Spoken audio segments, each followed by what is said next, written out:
who brought you RuPaul's Drag Race and $1 Million Listing. This is World of Wonders Wow Report. Things that make us go wow. Well, welcome everybody. Thanks for joining us. It's the end of a blisteringly hot week in LA, right? Dear God in heaven. Air conditioning has failed us at World of Wonder. You are going to hear some stories. So that is James St. James, literary sensation and editor of the Wow Report. And also here, of course, is Tom Campbell, our creative director. Hello, Fenton. And Blake, our millennial producer. Hey, guys. Who has a new haircut? I don't know if you noticed. Oh, yeah. It's just a little shorter. It looks very cute. Yeah.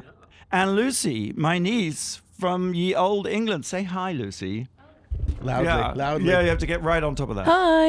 Yay! Oh my God, how cute. Lucy is My niece is, 17 years old. Yes, she is. Is this show suitable for, I guess, at 17? Oh, plus? you don't know. We don't know where I know where I'm going, and I think she better leave the room. Lucy, we start by apologizing to you for anything we may say that offends you. So, you know, what we do here is we count down each week the top 10 things that made us go, Wow.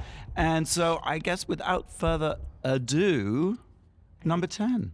Number 10. Forbes magazine has just released its new copy. On the cover, it is Forbes America's Women Billionaires. Okay. Who's pictured on the cover? It's usually Oprah, but it's not Oprah anymore. I'm gonna say it's What about Madonna? Jessica Alba. How about Kylie Jenner? Oh. Kylie Jenner is 20 years old. She's worth $900 million. They are projecting by the time she's 21, she will be a self-made billionaire. That she will be the youngest self-made billionaire in the history of America. Is she outselling all the other Kardashian girls? They say that Kim Kardashian's net value is $350 million. Wait, Kylie or Kendall? Did I say Kylie? Kylie. Yeah, Kylie. He gets them mixed up. No, Kendall is the lip girl. No, Kylie is the lip Kendall's the girl. model.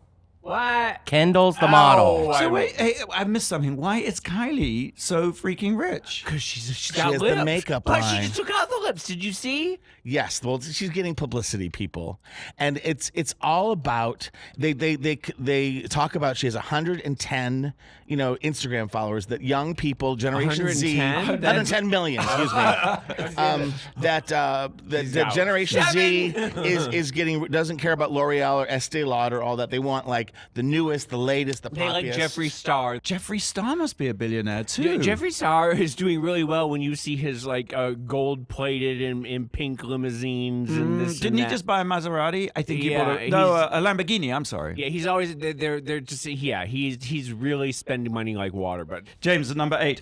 Before you get there, though, how can you Kardashianify your life? How can you make $1 billion? honey, I have been in this game for 35 years and I have not been able to monetize never my too late fame. to I have pivot. never once been able to make a buck off of being James St. James. So I don't know what the answer is. I am one of life's losers in that respect. Oh. So You're I rich wish- with friends and admirers. we love you still. Number 9.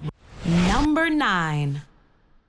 Well, I went to go see Ant-Man and the Wasp, but that's not the real story here. The real story is fucking Los Angeles DWP. I am about to go out of my damn mind. It's actually kind of Are funny. you just gonna use this format to complain about the weather? I am. Okay, but there is an Ant-Man tie-in here. Well, And- no, and- but this is also good because as you're telling the story, I think viewers should know that it is literally 110 degrees in here. 110 degrees. The air conditioning here has failed. World of Wonder headquarters. So well, we're it's just failed everywhere, and that's what I want to talk about because I live in Hancock Park, which is one of the Very posh. It's a posh neighborhood. Yes. It's a 1% neighborhood. It is one of the loveliest neighborhoods. I think it's better than Beverly Hills because I think the houses are nicer and they have bigger lawns. Yep. I think there's it's not quite on par with Bel Air, but it is one of the nicest neighborhoods in Los Angeles. You can't get around it. I live on the ass end. I live in an apartment building,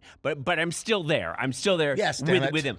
But when I tell you that if there is a stiff wind, if it drizzles, if the temperature goes above 95 degrees, the power system goes out every damn time. And when I say it's like a dozen times a year, it is like twice a month the electricity goes out in my neighborhood. And I don't understand it. It drives me up I know a exactly wall. what you need to do. You should manufacture a line of James St. James fans. Electric fans or hand-powered fans. Fans. Or electric That's how you make your generators or billions. something, because it always happens at the most inopportune time. This happened on Friday night. I got home when it was there. I had to go get a hotel room. Saturday, You it could was have just stayed at work. Oh yeah, please. That's sexy. Yeah. The next Sleeping under day, your desk. I do the it during next the day, day. At least the it's lights go cool. back on, and it goes off at my mother's convalescent home where she's staying, and they're trying to medevac everybody to Cedars-Sinai. My mother is the one person who decided she is not going, by God, because she's 84 and she's cranky. And so I sat in an empty convalescent hospital in 117-degree heat till 3 o'clock in the morning, okay, when it finally came back on. Then I went home. I crawl into bed. I start to watch. I thought I was going to watch Genius, the new with Antonio Banderas, where he plays Picasso. Picasso, yeah. Yeah. I started to watch it. I got 20 minutes with it. The lights went out again. I am so furious. It's not like we live in downtown Calcutta. It is 2018. It is Los Angeles. It is one of the richest neighborhoods in the world. Why they don't upgrade their system? It drives me bananas. So I went to go see Ant-Man and the Wasp, and Because with the goal of it being air conditioning mostly. the goal of it was air conditioning. Yep. And I just had Could to have get just out gone of to work. Well, why are you Stop with your once slave in a- labor Jesus point Christ! of view. Yeah, I could have gone and sat and blogged for 10 hours.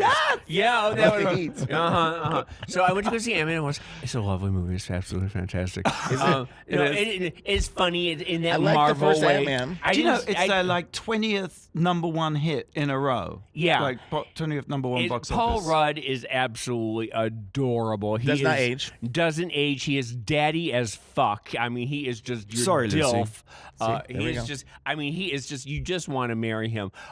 Michelle Pfeiffer is in it, looking absolutely stunning. She's lost in the quantum place, and they have to go and rescue her. And she's supposed to be an old lady in Right. it, and she has white hair and wrinkles, and she just looks absolutely stunning. It's a really good movie. I mean, Marvel just knows really how to do it. They have the formula down. I have a question. Well, in the trailer, they have like Little Wasp and then Big Wasp. Ant-Man. Little Ant-Man and Big Ant-Man. well, Like, because suddenly Ant-Man emerges and dwarfs the Staten Island ferry. Yeah. How well, does that work? Well, the Ant-Man suit just changes size, and it Is that a usually- new addition? No, it's always been like that. It goes down, but when he goes up, the problem is it takes a lot of energy out of him, and he has to sleep for like 10 days afterwards. And so, like sometimes when he goes up, he just has no energy, and he'll like collapse. All right, number 8. Number 8. Have you seen, who's seen Nanette? What? I saw No Nanette back in You haven't seen Nanette? 1968. I've heard Did you all see about Nanette? it. I want to watch it. What I is it? haven't yet, Well, but I'm fascinated I'm to see it. surprised, James, because Nanette is on Netflix, and every thing right now. there's this This is streaming platform called Netflix, and sometimes you talk about it. Yeah, this is true. No, this was like every now and then though something like really gets a lot of buzz, and Nanette, I just been hearing about it. Everyone's got to watch Who, it. Nanette. what, when, where, okay. how? So Nanette is an Australian. I didn't know this. I watched it. Like I thought the title Nanette. Who wants to watch something called Nanette?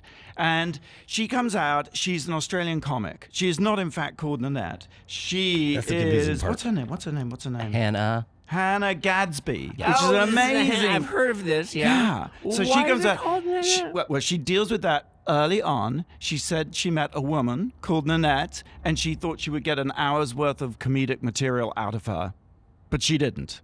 So she just decided to call the special Nanette. So that's sort of the first joke. She comes out to rapturous applause. She's big in Australia. I guess she's actually kind of big everywhere, right? This is the first I've heard of her. I wasn't really aware of her. And she comes out to rapturous applause, and she says, "Oh, I guess I peaked too early." So it's that kind of humor, that kind of. I mean, I'm not a comedian, so I can't deliver the lines. Yeah, but I don't get what the joke. it's a that little sort of deadpan. deadpan. And thank you. Yeah, it's off-kilter deadpan. Okay. Anyway, so she is, as you probably surmise, she's a lesbian. And she's sort of a mannish-looking woman, you know. I love that. And she A handsome woman, as they well, say. you know, she keeps on getting mistaken for being a man, and that's part of her shtick. She says, it's great, it's a holiday for me to be mistaken for a man. And then she says, you know, I wouldn't want to be a straight white man if you paid me. But the pay would be better. yeah. I just getting the stone face. No. I'm Connect with me. I'm listening. I love it. Yeah. Oh, yes, I'm getting much more from you. So at first you think, okay, this is just going to be a stand-up comedy special. And it is really, really funny. She's got this sort of self-deprecating humor. But then it turns. She says she's taking stock. And she says she's built a career out of self-deprecating humor.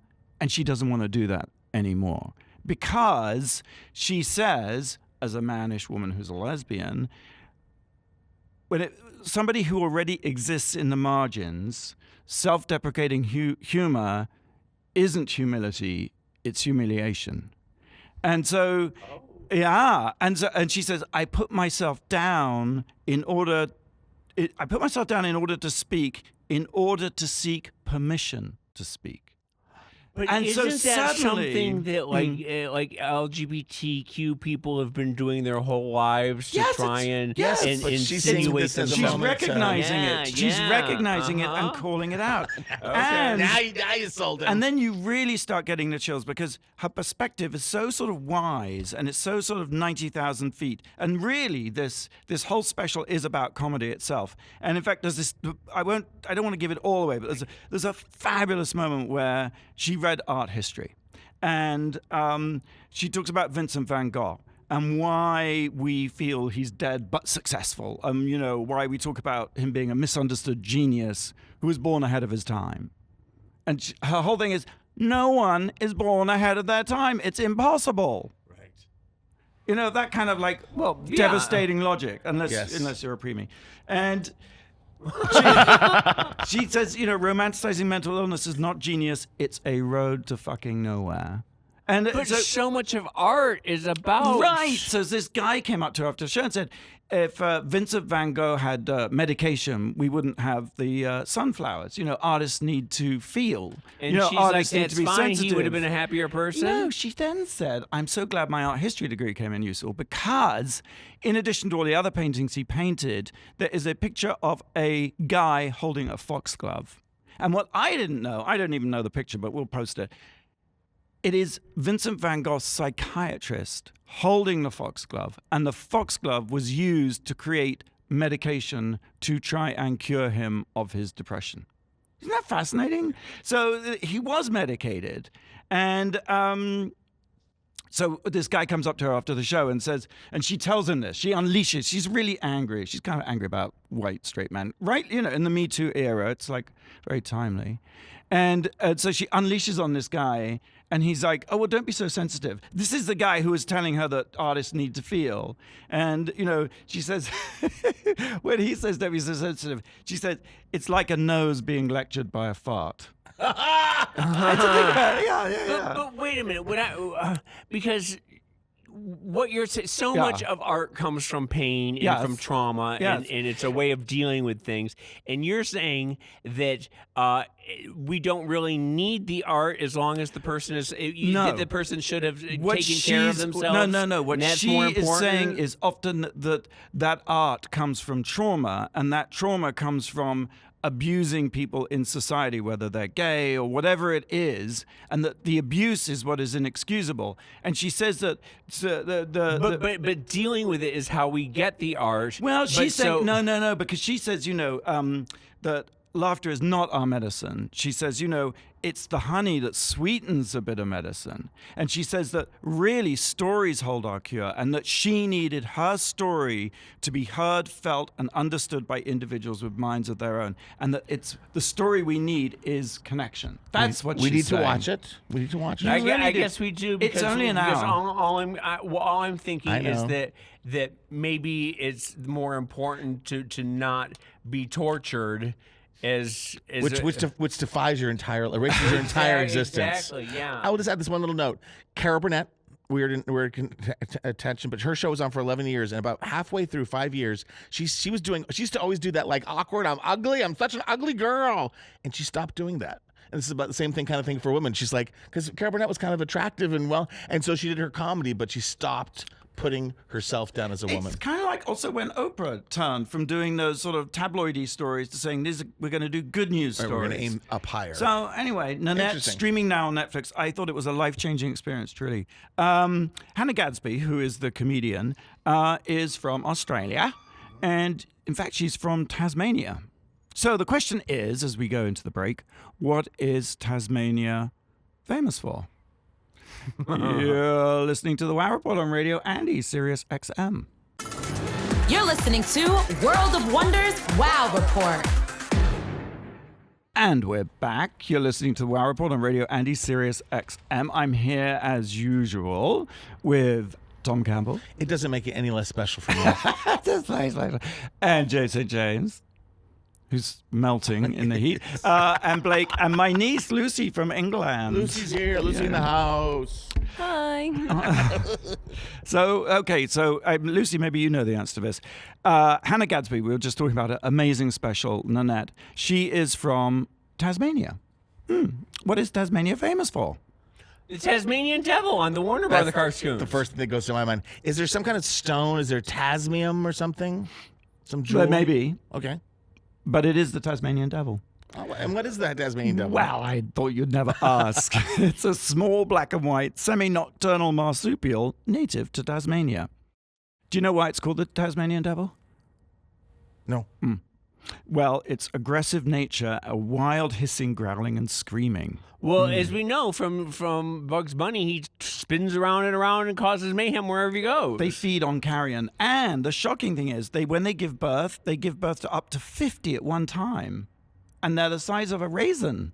Oh. They're teeny. I know. Well, they grow a bit bigger. Sounds a little bit like James St. James when he's in a bad mood. Sorry, I said it. Like, What? I said it sounds a little bit like James St. James when he's in a bad mood. James is not the I'm size of a never in a raisin. bad mood. What are you talking about? What? I'm the sweetest. What? Oh, you guys are ganging up on me? Love you. Well, No. You I can love tune you. in and watch us on Wow Presents, and you can see if James looks like he's in a I bad mood just or try not. and provide a counterpoint to like this sweet marshmallow that is Tom Campbell. I try and give it a little, You do it. We love you. We're here every week. piss and vinegar. I try. You are to the Wow yes, Report. I inject it into, You're the owl. You are the Wow. Okay, we're counting down the top 10 things that made us go, Wow. this week, and we've reached number 7. Number 7. Tom. I saw in air conditioning over the weekend the new Whitney documentary. Oh yeah, I hear it's unrelentingly Blake. It's hard. Have you seen it? I haven't, but Rue said the other day, didn't he, that he cried from beginning to end. Supposedly, this one is different than the Whitney. Who I am saw that I? one, yeah. Yes, Yeah. because the family's involved. So they have an interview with Sissy Houston, and I hate to pick this apart, in a church, and but the big ooga booga is presumably she was, and her half brother was. They were both abused, sexually molested as children by their aunt Dee Warwick, Dionne Warwick's sister. And now Sissy Houston has just come out saying that's not true. And they paint a picture, and they said that whenever Sissy was away, the family stayed with up to 5 different families. And Sissy's like, no, they stay with their babysitter at home. And she just, Sissy, who's always been very protective, and maybe that's part of the whole Whitney problem. Well, wait, who do you believe? I don't know who to believe. I do think, here's my thing. Whitney was a drug addict. And I think drug addict stories always end about the same. Untreated alcoholics and addicts go to institutions, jails, or they die. And so Elvis Presley, Judy Garland, Prince, on and on, have these spectacular careers, have these spectacular talents, which is why we give a shit. And then the disease of alcoholism or the disease of addiction, which we don't know why we get it, but people get it. They're more susceptible to it. It's probably genetic, it's probably circumstance, probably a whole bunch of stuff. So it's like, what happened? Why did she do that? And it's confusing from the outside because you're watching someone self-destruct. Right. So it's not rational. It's not rational, and it threatens us. But there's something about trying to say, well, oh, there it is, she was molested, or there it is, this happened. I feel like Sissy she means well, but a lot of the time she says that stuff didn't happen, so she feels better about an enabling thing where she right, kind of. But also, I have to ask a question, Tom. Like, it seems that we also glory in, also delight in this kind of, addict pornography. Yes. Like I was thinking of Amy, which is a great documentary, but Anna. you kind of see Same it. thing. Right. Anna Nicole. Right. Same thing. Uh-huh. And I'm not saying they aren't stories worth telling, but the idea that I'm going to figure it out, and maybe that's not the guy's point, but it is hard to watch. It is, I'm glad I saw it. I'm a big teddy bear, but I want to celebrate Whitney Houston. They also, and the last thing I'll say is this, they break down how the Star Spangled Banner came to be, and it's in 4/4, and the guy arranged it, she sang, and they do the whole song, and you're just reminded of her genius, which we all know, but spend more time listening to Whitney Houston, I guess, is the takeaway. Are you going to watch it, James? It's air conditioned. Yeah, I mean, I will. I'll watch it. I fell off of Whitney pretty early on when I started seeing through the cracks, and I saw that it was just a big hype machine that was pushing up this girl who was not the beauty queen that they were portraying her to be, and I was a little.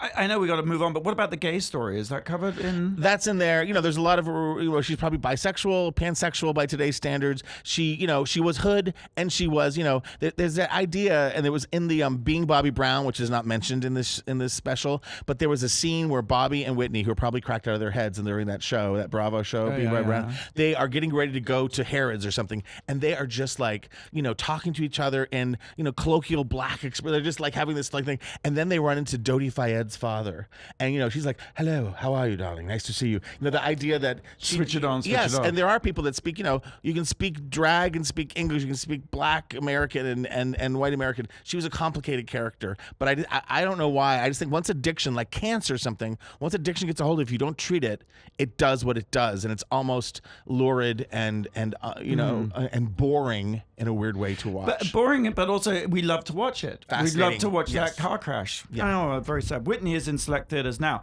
James, number 6, what have you got? Number 6. I don't know how we're going to segue. Do it. This one. Have you guys seen the Gain commercial? Do you know what I'm talking about? Is this the one about the jockstrap? Yes. Okay. So, Break it down. Break it down for you guys. Okay. So there's a slumbering father, and he's on the couch, and he's having a nap, and his 2 mischievous kids go to the laundry room, and they pick out one of his jock straps from the laundry, and they gingerly take it over to him. Was he hot?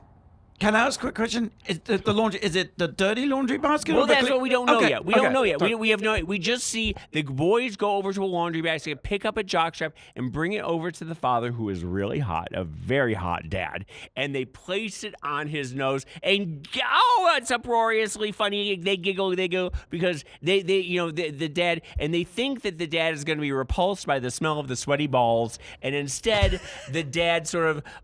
He smiles, and he sort of puts it to his nose, and he goes off into an even deeper slumber because he's so happy to be sniffing the jockstrap. Well, the boys then think, what is that? So the boys then grab the jockstrap, and they start sniffing the jockstrap. Now, I want you to know that, okay, as you're watching this, you're thinking, what in the hell is going on?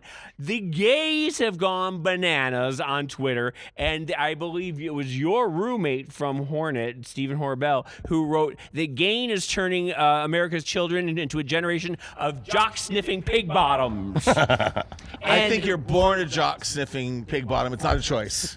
Well, exactly. There's the father sniffing it. Okay. Okay, right here. There's the kid sniffing it. I'm going to There's the save kid- that image just- on my computer. There's the kid sniffing it right here. Some of the This is why you were late, because you were printing these pictures out, right? yes, it was. And maybe sniffing the paper as it came out of the printer. or Exactly. something. That's crazy. The web. Let me see. The web is freaking out. But what is going on? Like, can you explain it? well, It's the flames- idea that it's probably springtime fresh or something, right? It's daisies. Yeah, and- well, this commercial showing the son sniffing his sleeping dad's jockstrap for a prank is the creepiest thing I've ever seen, says one person. The Gaines Fling commercial shows the son sniffing his sleeping dad's jockstrap for a prank. Let's see. I'm into it. The gays are winning, says someone else. The Gain commercial shows a boy's jockstrap sniffing his gym bag.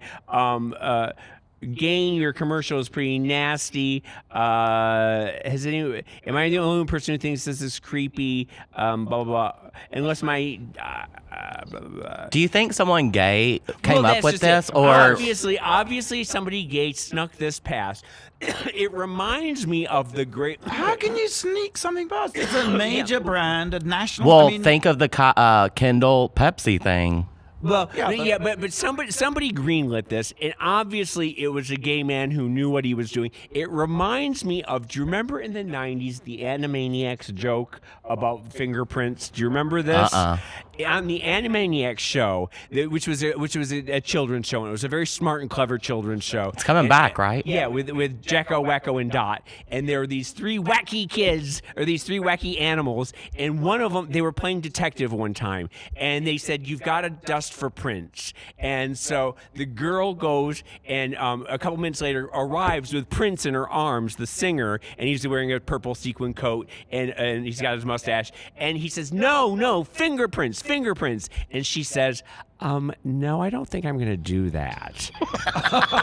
And it was one of those things that like every little gay boy in the world caught, but it went past the censors, and it's sort of like this is something else that like jock sniffing is like a gay trope. I have a question, and Lucy, I apologize already. Do you remember buying your first jockstrap?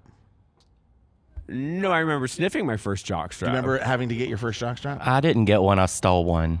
Good. I've never owned a jockstrap. I remember when I was in 6th grade, a closeted little gay kid, that I had to go for football, get a jockstrap, and it was like it was sexual. I was so nervous to ask Bob at Bob's Sports Shop, could I, like they were like behind the counter or something. You think they're going to measure your balls to see I how had no big idea. you yeah. But when I brought that thing home, it is you tried it power, which is why I knew when I grew up and found other gay people that we all have. Do you have a thing for jockstraps? I don't. I don't have one. I've never had a thing for it. I used to have a studded jockstrap that I wore out every night. A studded jockstrap? Yeah, a black studded jockstrap that I got course, laid. your jockstrap was studded. I would wear a black studded jockstrap, black high heels, and a little crop top T-shirt, and that was my go-to. Do you still have the outfit? Will you wear it next week? He's wearing it right now. But I just want to say this Gain commercial is blowing the minds of gays, and straight America is like Reeling. Well, I guess see if it gets withdrawn or pulled or whatever the word is. Or banded. Yeah. If not, we'll post it on the WoW Report. Yeah. I already have. Oh, great. Fantastic. Okay, so number 5. Number 5. 500 years ago this month, Frau Troffa, Troffea. How do you say that in German? Troffa. Anyway, Frau Troffa stepped out of her house and started to dance in Strasbourg, in Alsace. This is the year 500. This God, is time 500 flies. years ago, 1500. Oh, 1500. This was 1518, July 1518. We're in the middle of the Middle Ages. In fact, it was July 14th, to be precise. And she started to dance, and she danced until dark, when she fell into a fitful slumber, and then awakened and continued dancing all through the next day. Her feet were bleeding, blood was pouring from her feet. she couldn't stop. She couldn't stop. She kept dancing for 6 days before she collapsed, and they took her off to St. Vitus's shrine and somewhere. And then- But yes, so you think that's a little nutty, right? Uh-huh. A lot. But then within days, 30 people were dancing uncontrollably. A whole town could not stop dancing. Yes. They were possessed by a Soon demon. it was 400 people. Isn't this Footloose? 15 people a day were dying. People The dance of death. could not stop dancing. It was some sort of mental illness. Well, it was some sort of mass hysteria. Right. It was something that happened, and it happened a couple in other places as well. Interesting. Yes, taking a deeper dive, there have been 7 bouts previous in history to this, before 1518. Of this dance, and This they dance call of- it the St. Vitus dance. Right. That's the name of the disease And it that is they call dancing, though, Yeah. because one theory is that they got ergot poisoning. Ergot or ergo? It's a kind of mold that grows on rye, and it kind of makes you hallucinate and spasm. It's like an LSD thing, yeah. But apparently the problem with that theory is that you don't dance for days, and Right. it is dancing. You are dancing. You cannot stop cannot dance, stop. and their feet were bleeding. Interestingly enough, though, this is where Hans Christian Andersen got the red shoes story, which is right. about a woman who puts on a pair of red shoes and dances, and she can't stop dancing until her death. Okay, if you remember that, Right. And also, so there was is this also where the dance macabre? Is this the origin Yes. story of the dance of death? Yes. And why red shoes? That's what I was trying to figure out. Well, because that's what I think. I read something as I was reading up about this, that they put red shoes on the people To as sort cure of a them, right? Yeah, it was a penance or something like that. Or maybe they were Louboutins. And well, I think they were supposed to be red. They were supposed to be red hot iron shoes to melt your feet and stop you dancing or something like that. There's also been a movie, The Red Shoe Diaries, which is about a ballerina, and she's reenacting my. the story about a woman who puts on red shoes and can't stop dancing, which also references back to this. Oh my God! I wonder if you couldn't really dance before, if once you get the disease, you can dance. I wonder if it teaches Well, you to dance. I imagine it was like a big rave. I imagine it was a big, like there was EDM music playing. They and definitely were in a trance. It wasn't dancing Yeah. for pleasure. It was a sort of trance dance. Was it witches? Well, they Because say this is witches. around that time. Yes, I mean, Paracelsus wrote it up and called it career lasciva, which is the voluptuous urge to dance in those whose thoughts are free, lewd, impertinent, and full of lasciviousness. So sort of slussiness, I But suppose. it is does his- sound like it was one of those like mass hysteria things that Well, do you happened at the think? time, I where mean- where people at the time were probably more easily deluded into Right. getting into a religious fervor and things like that. Well, they also were very stressed. The people of Strasbourg were very stressed. They had intermittent starvation from poor harvests. I was going to say this is probably plague time as well. It was Yeah. absolutely right. Bubonic plague. The clergy were very corrupt. They were fleecing the poor. They were like doing those indulgences where you had to pay. Yeah. You pay up a couple of bucks and you get forgiven. And there was syphilis. Syphilis was a new disease Oh, that and just arrived. syphilis will make you do all sorts of wacky things, as I well know. I think doing all kinds of wacky things will get you syphilis. Okay, so you can read all about that in The Dancing Plague by John It's Waller. interesting that there's never been a movie made about this because we it should do is it. it's something that like is It could be a an good anomaly in movie. history, and it's one of those fascinating like what really happened. I would Yeah. be interested. We have to take a quick break. So our question is, what wow celebrity broke a Guinness World Record dancing in 2014? I know, it's easy. In 2014. You're listening to Wow Report on Radio Andy, SiriusXM. You're listening to World of Wonders Wow Report. And we're back. I'm here with Tom and James and Blake and Lucy from England. We are counting down top 10 things that made us go, wow. We're in our Hollywood Boulevard studio. There's no air conditioning. But you know what? This week across the street, they're filming the Manson movie, Tarantino's Manson movie. Oh, The and Manson who plays murders. Sharon Tate? Isn't it someone really fantastic? And is it Brad Pitt and Leonardo I DiCaprio? think they're all in it. Yeah. Yes. In fact, I think they're at Musso's today filming, James. Leo and so you Brad. might want to pop across the street. Will you pay for it? I'll buy you a shrimp cocktail. Okay, so before the break, the question was, what wow celebrity broke a Guinness World Record dancing in 2014? You all know I don't. I'm going to say Daniel Franzese. No, it was Big Frida who twerked in front of Big Frida. Macy's. Yes, Yeah, the most- the most people twerking in one time. I yeah. knew that. Uh-huh. Oh, let's carry on with our countdown of things that made us go, wow. Number 4, Tom. Number 4. Sorry to bother you. Oh, I saw the movie Sorry to Bother You. Yeah. What they say is this season's Get Out. It is. Who wrote Get Out? Jordan Peele. Peele. Tweeted, and I actually forwarded it because I love the movie so much, and he said, I know this movie's getting comparisons, but it's a unique stroke of genius by its writer and director, Boots Riley. All that's true. It reminds you of it, and it's totally unique.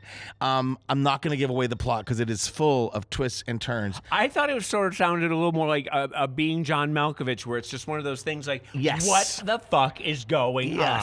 Because some people are calling it American science fiction comedy. It's hard to categorize. Someone else was saying it's like new wave film. And I just want to shout out to the actors. Like Keith Stanfield plays Cassius Cash Green, and he lives in Oakland. And it starts off, and his girlfriend is Tessa Thompson, who's amazing and beautiful and so good. And just came out. Earrings. She just came out. She has wonderful earrings. Did you see her earrings? She's wearing these huge earrings with huge political statements. Everything is over the top. The first time you see something over the top, you're just like, oh, this isn't right. This is like a cheap movie that breaks all the rules. And then you're like, I am in an altered reality, and I am going through tubes. I think that's like Baz Luhrmann films. At first you're like, I can't stand this. This is all wrong. And then you get into the rhythm of it. And it wasn't, it's not overpowering. But so there's a funny scene is like Keith and Tessa, their characters are in bed and they're talking. You're just getting that kind of thing. And then they're about to make love, and the wall goes, and they're living in a garage because it's so hard to find any place to live anywhere around the tech boom.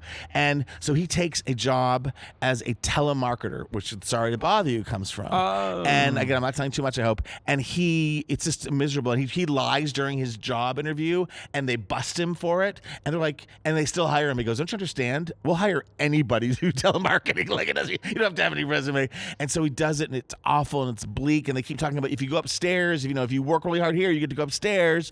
And Danny Glover is in it, and he sits next to him as old, and he's like, man, you got to use your white voice. And so he talks like this, and it ends up that David Cross plays Lakeith's white voice, and it's hilarious, and it's all about.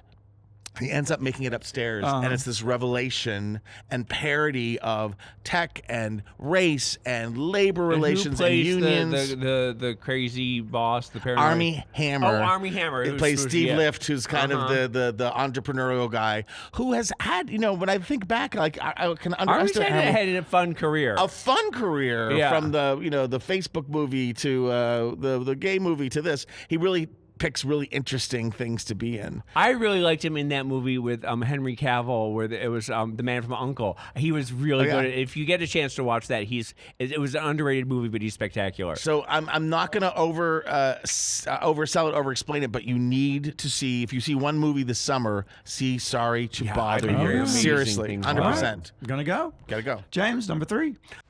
Number 3. So I'm watching General Hospital the other day. I watch General Hospital in Days of Our Lives every single night. I've been doing it for 45 years. You and my Aunt Hazel. You and my Aunt Hazel. Oh, something odd happened.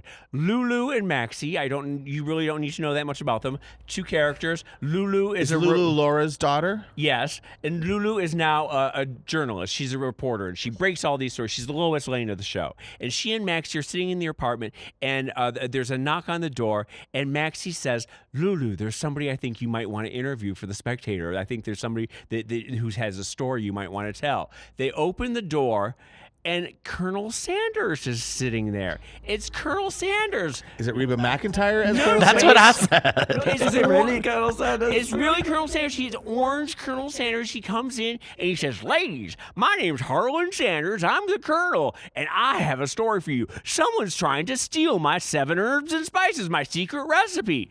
And they say, this is very Sorry to Bother You, right? This is like, and I'm like, and they're like, really? Well, we've always been fans of yours, sir. And it's so nice to meet you. Please sit down and tell us the story. Well, some varmint came in and broke into the safe, and I think it's something the Spectator needs to follow up on. And they do this whole bit for the entire show. Just one show.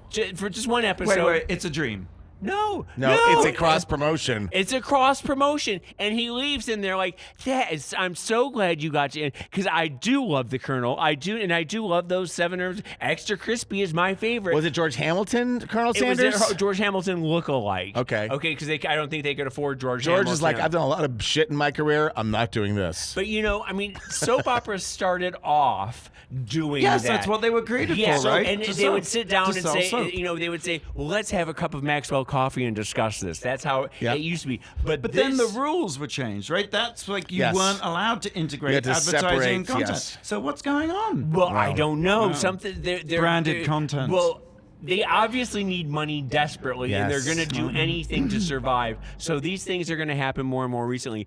Does it make you watch? I mean, do you like it? No, it really takes you out of it, because it's a really. There's going to be an episode where someone from Gaines is going to be looking for a dirty jockstrap on General So Hospital. I'll watch that episode. Then on Days of Our Lives during sweeps, all of a sudden I noticed that they started having all these plot lines where someone was kidnapped by a Mexican drug lord. There was all sorts of like guitar music being played really obtrusively, and they were trying to make it more like a telenovela to appeal, because they were trying to sell to the South American markets. Latin. And all of a sudden there were like bullfighting pictures in everybody's house. Like it was so obvious. On what show is this? This is Days of Our Lives. And I've just seen that like soap operas, are a dying breed, and they are doing expensive and they're hard to do. everything Yes. they can. And this might be the wave of the future, but it was so jarring and weird and obtrusive. But do you remember 100 years ago, Monday night CBS, one night only, Elizabeth Taylor's Black Diamond stunt?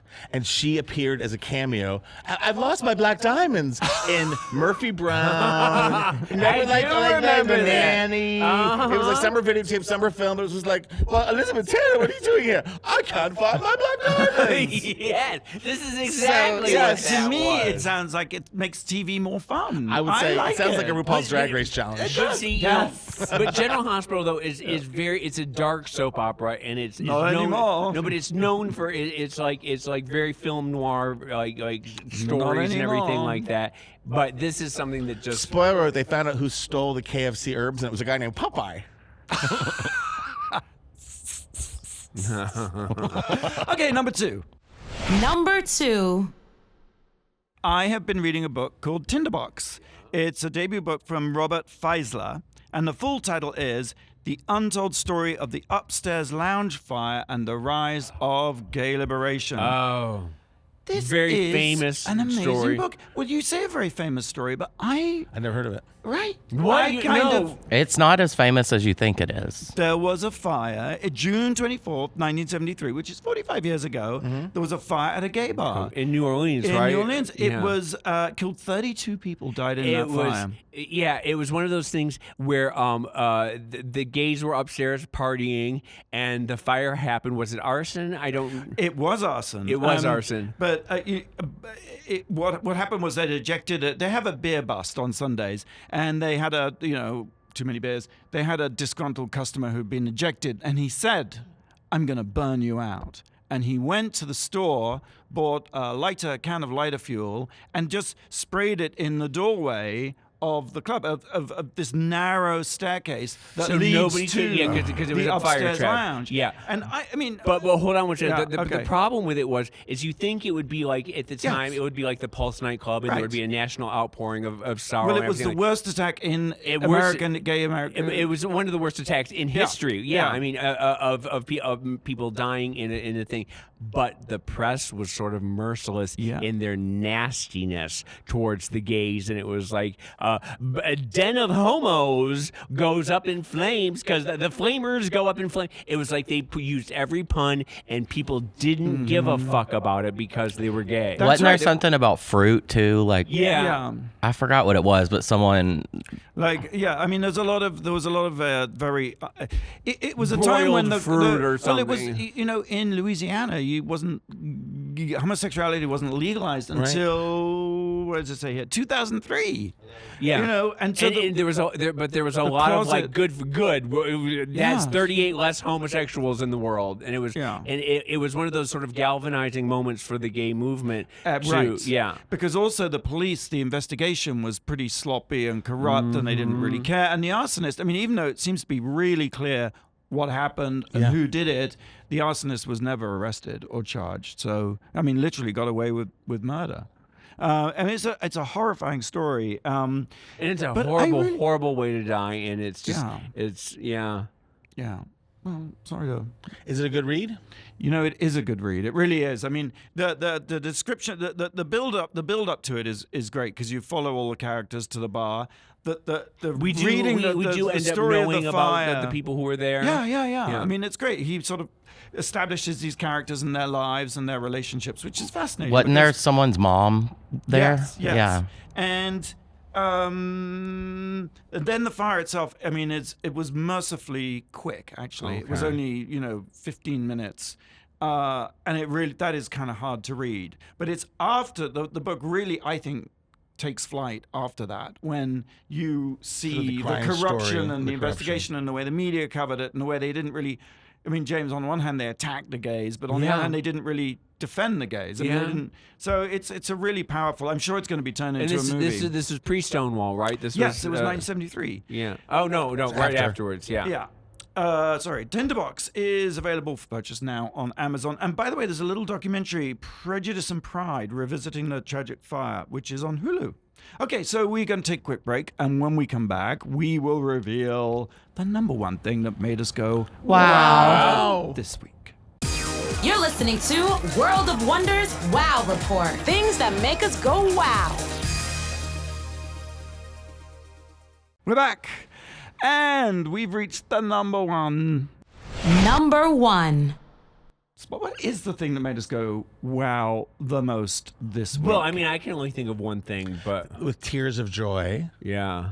It's the rescue of that little the Thailand soccer team and the drama of that. Now, as much as I can't, there was a 2020 special on earlier in the week, and I couldn't watch them. It's so because it wasn't resolved, right? No, it was resolved, but okay. it was just sort of self-congratulatory. But living it in real time and seeing, worrying every step of the way that something horrible was going to happen, and then realizing the best possible outcome. Because for a minute there, we thought they were going to have to stay there till October. We thought they were going to have to drill in. We thought, I mean, I heard they were running out of oxygen at one point. And then Musk went out there. Yeah, and they were, the flights, the caves were going to flood, and then the Navy SEAL died trying to get to them. That's right, Saman Gunan. That is so sad. So much could happen. It was nice to get away from Trump. To have CNN be something other than Trump. It was nice to have another distraction out there that had such a great ending.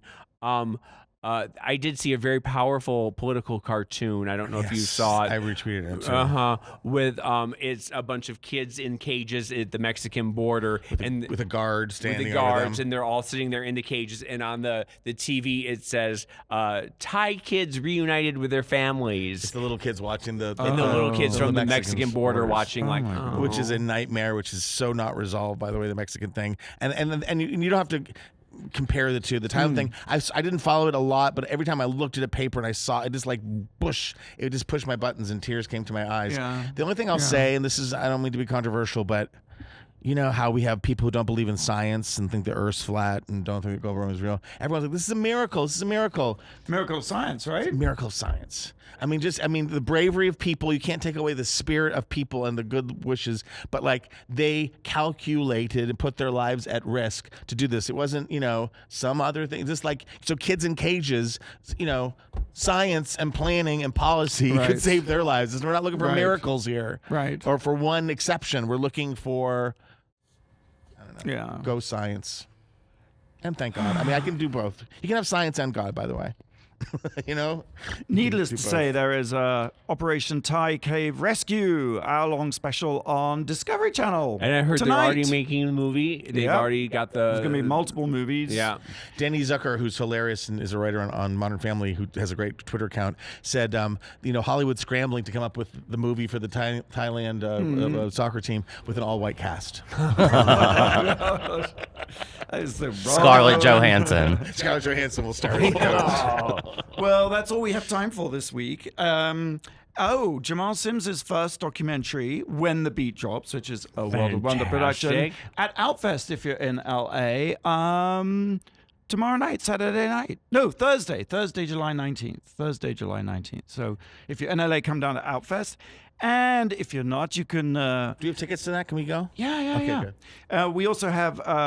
It's our Sickening Summer series on Wow Presents Plus. Whoa. With our sizzling James, Different for Girls. Oh, I had such a good time. When I tell you that Denise Welch is She's a trip. national treasure. She's She a British. is. She's a British superstar. She came into and I interviewed her. I had more fun with her. And I know you were both out. You were in Paris, I think, at the time. But if you get a chance, you guys need to sit down with her because she is a wild celebrity in the making. She is somebody. I was so glad I got to film it because she was so fun. She is so fun. And her son, right, is the lead. I know, I died. Her son is Matt Healy, the lead singer of the 1975, the biggest band on the planet, and the hottest rock star who has ever been made. And I touched her breast, the breast that suckled Matt Healy. And his favorite show is Party Monster. Yes, and so she said she would introduce us at some point. Oh my God, I love him so much. And she is the showrunner, creative force behind. Well, she is a star of Different for Girls, which is Jackie Lawrence's hot lesbian drama that Available you only can on Wow Presents Plus. $3.99 a month. Less than the price of a latte. I didn't. She's famous in the UK for Coronation Street, and Loose Women. She's fabulous. Yeah, and she also won Dancing with the Stars over there, and she's just a hoot. So you've got to watch the Sickening Summer series, which includes, of course, RuPaul's Drag Race Season 10 Queen Miss Cracker's Tutorials, Iconic with Brad Goreski, and Drag Tots, the animated drag cartoon recently called out on Alex Jones. InfoWars. What? We were? Yes! Nice. Sort of, Talk about that next week. That's a good one. propagandizing people into the homosexual agenda. Like he doesn't do. Well, That's why we're here. All right. Okay, so same time, same place next week, right? Yeah. Until then, go out and do something that makes the world go Wow.